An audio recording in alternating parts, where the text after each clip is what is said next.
Juneteenth is the regional turned national holiday that recognizes the date when the last enslaved Africans learned about the Emancipation Proclamation on June 19, 1865.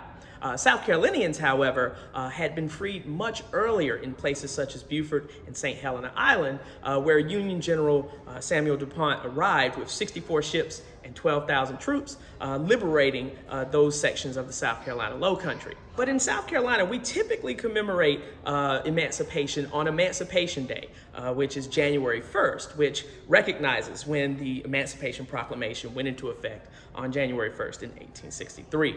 And so African Americans in South Carolina not only won their freedom earlier, but were also celebrating emancipation and practicing the meaning of freedom in the midst of the war. In addition, African Americans developed their own holidays. One such holiday is known as Decoration Day, which occurred on May 1st, 1865.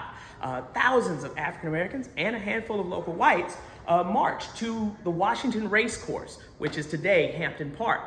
In the 1860s, this park was used as a prison camp by the Confederates.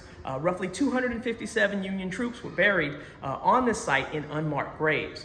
The African Americans, led by black children, arrived on site, decorated these graves with American flags, sang John Brown's Body and other patriotic songs, read scriptures, and celebrated their moment of freedom and honored those who had died for that cause. By 1971, Decoration Day became kind of folded into the National Memorial Day that we're all familiar with. So you can see Juneteenth and other holidays have a variety of regional meanings, but here in South Carolina and across the country, we're celebrating Juneteenth as a moment to recognize the long struggle for freedom and our continued push for greater opportunities as a result of emancipation.